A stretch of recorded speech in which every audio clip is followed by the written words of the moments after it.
Kaitsevägi ja Kaitseliit korraldavad maikuus suurõppuse Siil 2018. Selle jaoks, et õppuseks valmis olla, räägime täna telkmantli püstitamisest. Tähtis on kaitsta ennast loodusjõudude eest. Ebasoodsad ilmastikutingimused võivad kehatemperatuuri viia ohtlikult madalale tasemele.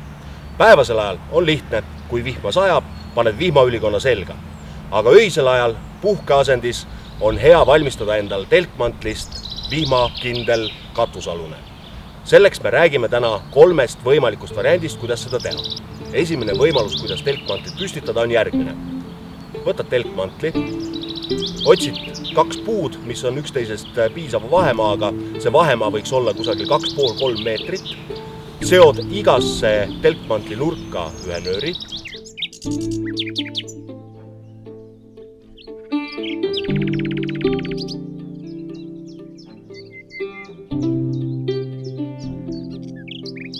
Kinnitad ühe külje telkmantlil 2 puu vahele.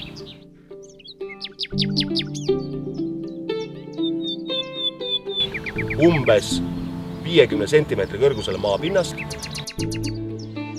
ja 2 tagumist nurka kinnitad siis vasta maad kas puude külge või vaiaga maasse.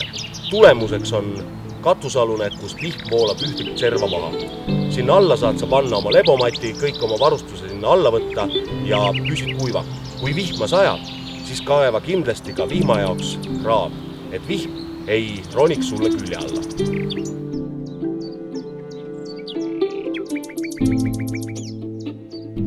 Teine võimalus, kuidas telkmantlit püstitada, on järgmine. Võtad telkmantli, murrad keskelt pooleks, paned nööri telkmantli keskelt läbi, seod 2 puu vahele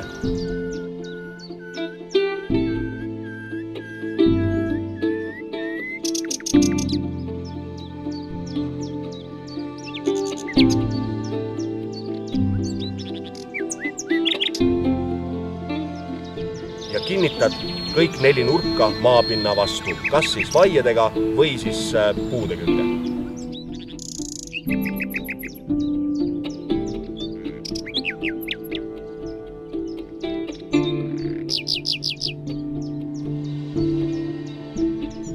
Ja samamoodi on oluline kaevata siis vihma jaoks kraavid, et vihm ei roniks sulle külje alla. Kolmas võimalus, kuidas telkmantlit püstitada, on peaaegu sama nagu teine.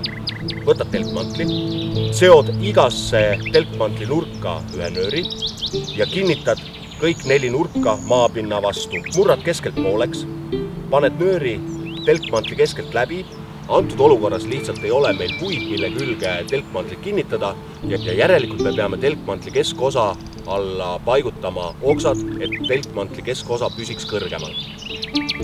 Pulkade pikkus võiks olla enam-vähem sama nagu ka esimese variandi puhul, et kusagil 50 cm maapinnast. Ja samamoodi on oluline kaevata siis vihma jaoks kraavid, et vihm ei roniks sulle külje alla. Telkmantli all magades on oluline ka see, et sinu pea jääks alati vastasohtlikku suunda, et sa saaksid kohe reageerida.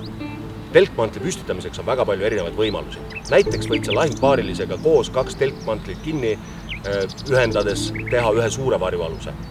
Lõppkokkuvõttes pole vahet, missugune see varjualune on. Oluline on, et ta kaitseks sind vihma eest.